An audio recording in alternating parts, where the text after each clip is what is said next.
ನಾವಿವಾಗ ಸ್ಪೆಷಲ್ಲಾಗಿ ತಾಲಿಪಟ್ಟಿ ಮಾಡೋದು ಹೇಗೆ ಅಂತ ನೋಡೋಣ.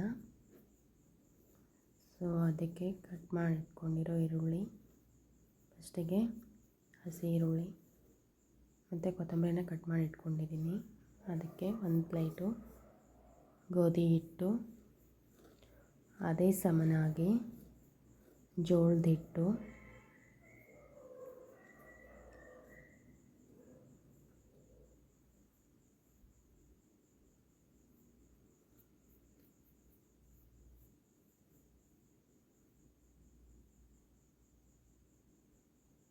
ಸೊ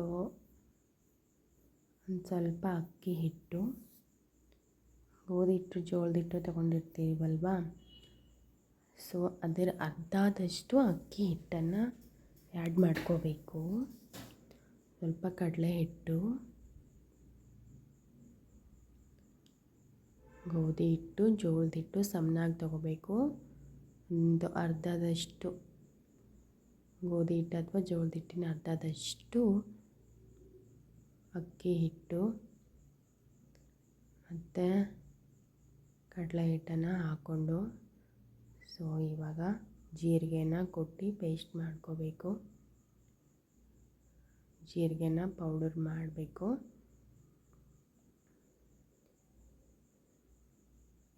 ಈ ಥರ ಕುಟಾಣಿ ಕಲ್ಲಲ್ಲಿ ಕುಟ್ಟಿ ಅದನ್ನು ಪೌಡ್ರ್ ಆದಮೇಲೆ ಹಿಟ್ಟಿಗೆ ಆ್ಯಡ್ ಮಾಡಬೇಕು. ಸೊ ಇವಾಗ ಹಿಟ್ಟಿಗೆ ಹಾಕಬೇಕು.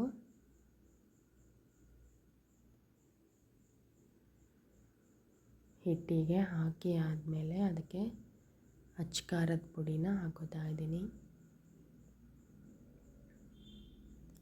ನೀವು ಖಾರದ ಪುಡಿ ಬದಲಿಗೆ ಹಸಿಮೆಣಸಿನ್ಕಾಯಿನೂ ಕೂಡ ಆ್ಯಡ್ ಮಾಡ್ಕೋಬೋದು. ನಾನಿವಾಗ ಇಲ್ಲಿ ಅಚ್ಚ ಖಾರದ ಪುಡಿನ ಹಾಕ್ಕೊಂಡಿದ್ದೀನಿ. ಇವಾಗ ಅದಕ್ಕೆ ರುಚಿಗೆ ತಕ್ಕಷ್ಟು ಉಪ್ಪನ್ನು ಆ್ಯಡ್ ಮಾಡ್ಕೋಬೇಕು. ಸೊ ನಾನಿಲ್ಲಿ ಇವಾಗ 1-2 ಸ್ಪೂನಷ್ಟು ಉಪ್ಪನ್ನು ಆ್ಯಡ್ ಮಾಡ್ಕೊಂಡಿದ್ದೀನಿ. ಇವಾಗ ದಪ್ಪಲ್ಲಿ ಈರುಳ್ಳಿ, ಹಸಿ ಈರುಳ್ಳಿನ ನಾನು ಕಟ್ ಮಾಡಿ ಇಟ್ಕೊಂಡಿದ್ದೀನಿ ಆಲ್ರೆಡಿ. ಇವಾಗ ಅದನ್ನು ಈರುಳ್ಳಿ ಮತ್ತು ಹಸಿ ಕೊತ್ತಂಬರಿನ ಎರಡನ್ನೂ ಕೂಡ ಹಿಟ್ಟಿಗೆ ಆ್ಯಡ್ ಮಾಡಬೇಕು.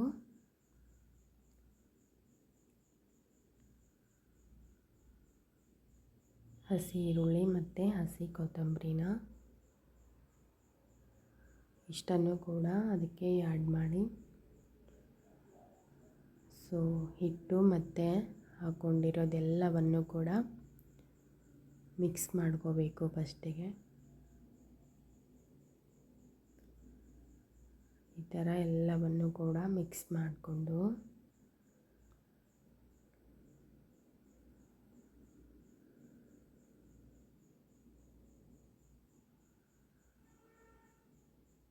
ಮಿಕ್ಸ್ ಮಾಡಿ ಆದಮೇಲೆ ಅದಕ್ಕೆ ಸ್ವಲ್ಪ ಸ್ವಲ್ಪ ನೀರನ್ನ ಆ್ಯಡ್ ಮಾಡ್ತಾ ಕಲಿಸ್ಕೋಬೇಕು. ನೀರು ಎಷ್ಟು ಬೇಕೋ ಅಷ್ಟು ನೋಡಿ ಹಾಕೋಬೇಕು. ಒಮ್ಮೆಗೆ ಹಾಕಿದ್ರೆ ಅದನ್ನು ಅಳಿಸಾಗೋ ಚಾನ್ಸಸ್ ಇರುತ್ತೆ. ಸೊ ಹಾಗಾಗಿ ಫಸ್ಟಿಗೆ ಗಟ್ಟಿ ಆದರೂ ಪರವಾಗಿಲ್ಲ, ಆಮೇಲೆ ಅಳಿಸಿ ಮಾಡ್ಕೋಬೋದು. ಈ ಥರ ಸ್ವಲ್ಪ ಸ್ವಲ್ಪ ನೀರು ಹಾಕಿನೇ ಆ್ಯಡ್ ಮಾಡ್ಕೋಬೇಕು. ಸೊ ಇದನ್ನು ದೋಸೆ ಹಿಟ್ಟಿನ ಹದಕ್ಕೆ ಬರೋವರೆಗೂ ಈ ಥರ ಕಲಿಸ್ಕೋಬೇಕು.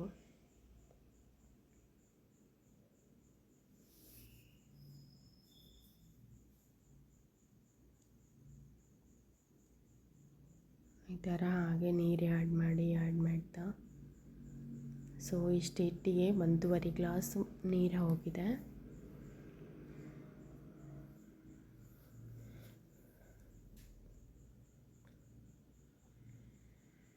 ಈ ಥರ ನೀರನ್ನ ಆ್ಯಡ್ ಮಾಡ್ತಾ ಹೀಗೆ ಕಲಿಸ್ಬೇಕು.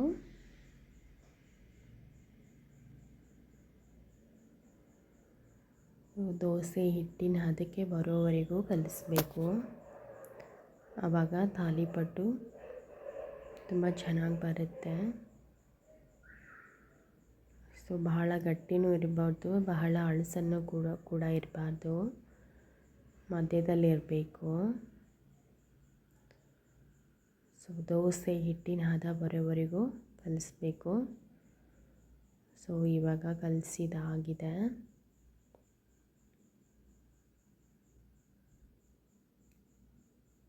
ಅದರಲ್ಲಿ 1 ಚಮಚನ ಇಟ್ಬಿಟ್ಟು ನೋಡಿ ಇವಾಗ ಹೇಗೆ ಬಂದಿದೆ, ದೋಸೆ ಹಿಟ್ಟಿನ ಹದಕ್ಕೆ ಬಂದಿದೆ. ಇವಾಗ ಗ್ಯಾಸ್ನ ಆನ್ ಮಾಡಿಕೊಂಡು ಹಚ್ಕೊಂಡು ದೋಸೆ ತವೆನ ಇಟ್ಕೊಂಡು, ಸೊ ದೋಸೆ ತವೆನ ಕಾದಾದಮೇಲೆ ಅದಕ್ಕೆ ಇವಾಗ ತುಪ್ಪನ ಆ್ಯಡ್ ಮಾಡ್ತಿದ್ದೀನಿ. ಸೊ ನೀವು ತುಪ್ಪ ಇಲ್ಲ ಅಂದರೆ ಎಣ್ಣೆನೂ ಕೂಡ ಯೂಸ್ ಮಾಡ್ಬೋದು. ನಾನಿವಾಗ ಇಲ್ಲಿ ತುಪ್ಪನ ಆ್ಯಡ್ ಮಾಡ್ತಾ ಇದ್ದೀನಿ. ಈ ಥರ ತುಪ್ಪನ ಹಾಕಿ ಕಲಸಿಟ್ಕೊಂಡಿರೋ ಹಿಟ್ಟನ್ನು ಈ ದೋಸೆ ತವೆಗೆ ಹಾಕಬೇಕು. ಇವಾಗ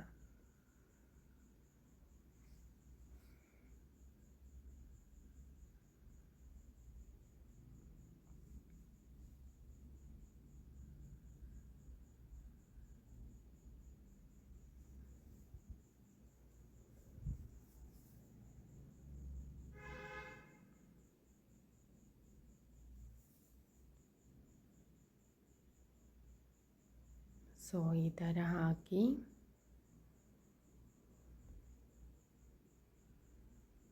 ಸೊ ಇದನ್ನು ಹಂಗೆ ಕಲಸಿದ ತಕ್ಷಣವೇ ಹಾಕ್ಬೋದು. ಇದೇನು 1 ಗಂಟೆ ಇಡಬೇಕು 2 ಗಂಟೆ ಇಡಬೇಕು ಅಂತ ಏನಿಲ್ಲ. ಸೊ ಬೆಳಗ್ಗೆ ಬ್ರೇಕ್ಫಾಸ್ಟಿಗೂ ಕೂಡ ಚೆನ್ನಾಗಿರುತ್ತೆ, ಸಾಯಂಕಾಲ ಸ್ನ್ಯಾಕ್ಸಿಗೂ ಕೂಡ ಚೆನ್ನಾಗಿರುತ್ತೆ, ಅಥವಾ ರಾತ್ರಿ ಡಿನ್ನರು ಕೂಡ ಇದನ್ನೇ ತಿಂದ್ಬಿಟ್ಟು ಮುಗಿಸ್ಬೋದು. ಈ ಕಡೆ ನಾನು ಗ್ಯಾಸ್ನ ಹಚ್ಕೊಂಡು ಚಿಕ್ಕದು ತಾಲಿಪಟ್ಟಿನ ಮಾಡ್ತಾ ಇದ್ದೀನಿ.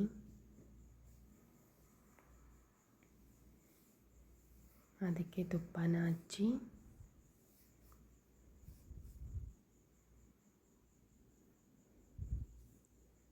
ಕಲಸಿಟ್ಕೊಂಡಿರೋ ಹಿಟ್ಟನ್ನು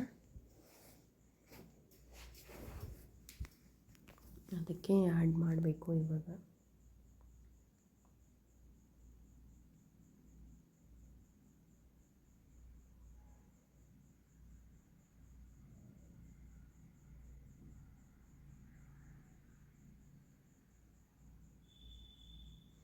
ಆ ಕಡೆ ಸ್ಮಾಲ್ ತಾಲಿಪಟ್ಟು ಕೂಡ ರೆಡಿ ಆಗ್ತಿದೆ.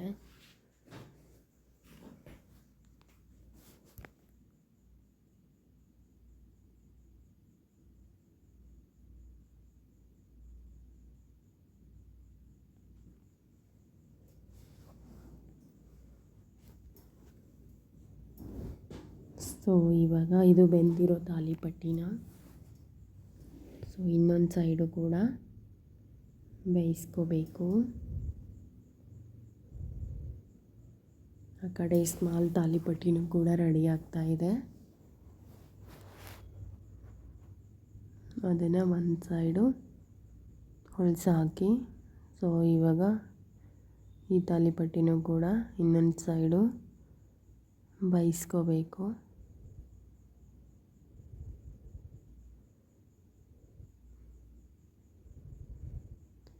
ಉರಿನ ನೋಡಿಕೊಂಡು ಆದಷ್ಟು ಸ್ಲೋ ಫ್ಲೇಮಲ್ಲೇ ಇಡೋದು ಒಳ್ಳೆಯದು.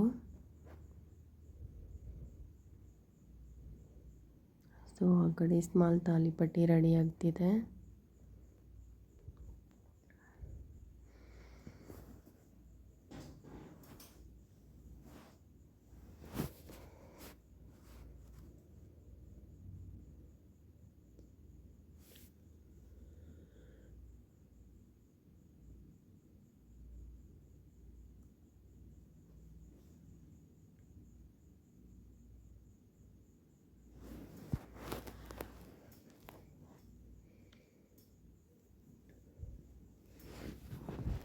ಇವಾಗ ಈ ತಾಲಿಪಟ್ಟಿನ ಒಂದು ಸೈಡು ಬೆಂದಿದೆ. ಇವಾಗ ಇನ್ನೊಂದು ಸೈಡು ಕೂಡ ಬೇಯಿಸ್ಕೋಬೇಕು.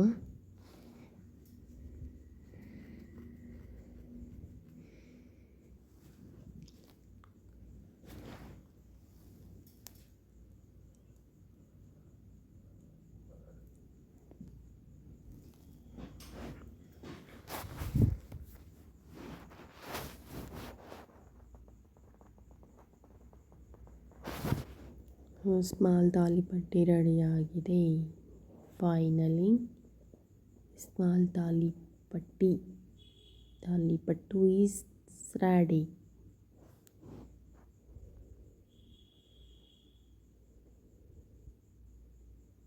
ನೋಡಿ ಹೇಗೆ ಬಂದಿದೆ, ಸಾಫ್ಟಾಗಿ. ತಿನ್ನೋಕ್ಕೆ ತುಂಬ ಚೆನ್ನಾಗಿರುತ್ತೆ.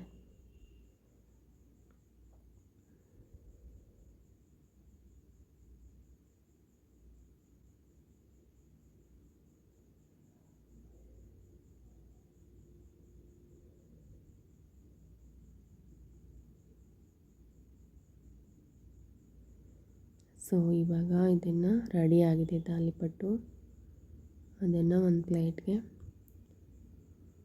ಹಾಕೋಣ.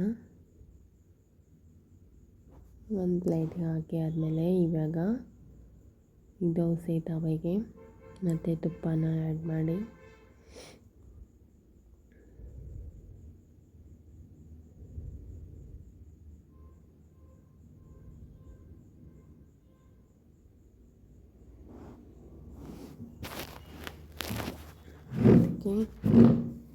ಕಲಸಿಟ್ಕೊಂಡಿರೋ ಹಿಟ್ಟನ್ನು ಹಾಕಬೇಕು.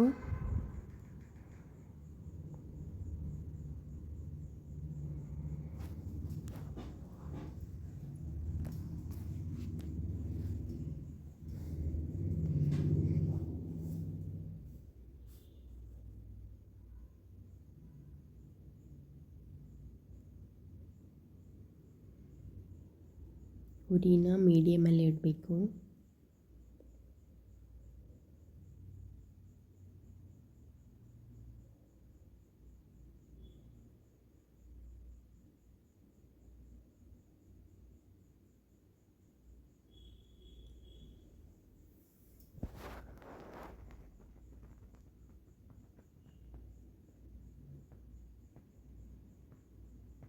ಸೊ ಇವಾಗ ಈ ತಾಲಿಪಟ್ಟಿನೂ ಕೂಡ ಇನ್ನೊಂದು ಸೈಡು ಬೇಯಿಸ್ಕೋಬೇಕು.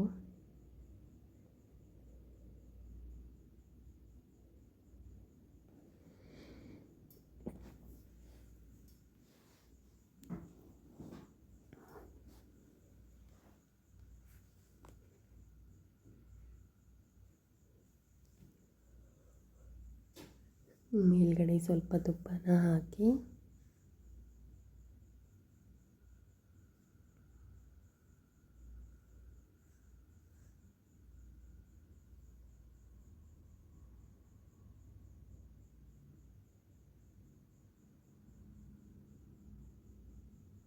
ಇನ್ನೊಂದು ಸೈಡು ಕೂಡ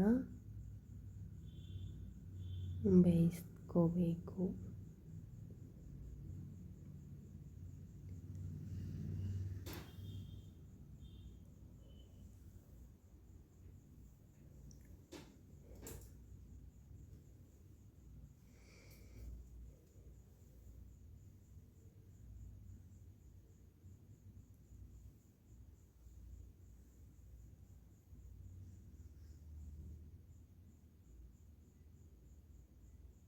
ಇನ್ನೊಂದು ಸೈಡ್ ಹಾಕಿ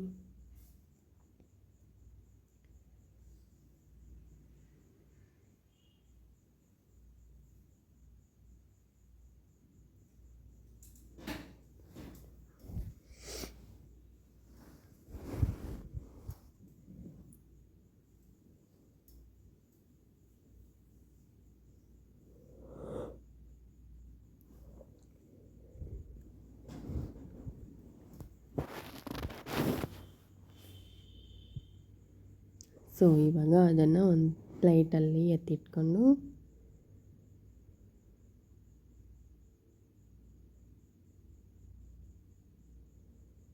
ಮತ್ತು ತುಪ್ಪನ ಹಾಕಿ ಇನ್ನೊಂದು ತಾಲಿಪಟ್ಟಿನ ಮಾಡ್ಕೋಬೇಕು.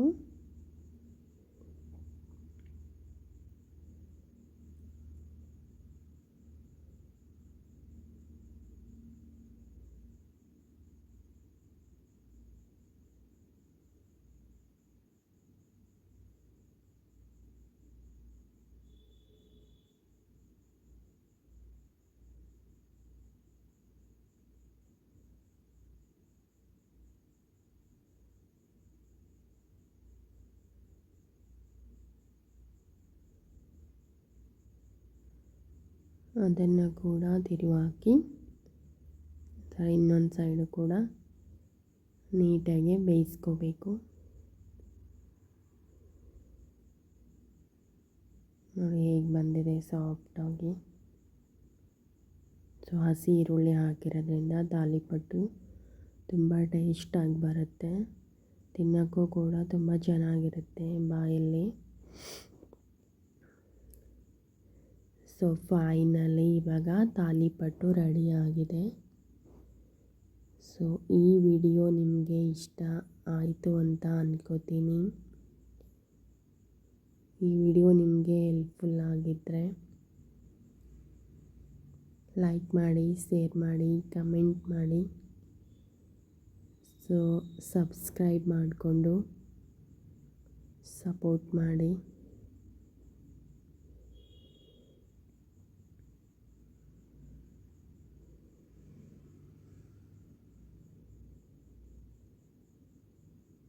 ಫೈನಲಿ ತಾಲಿಪಟ್ಟು ರೆಡಿಯಾಗಿದೆ.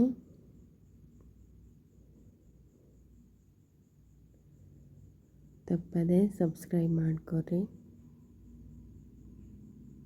Thank you.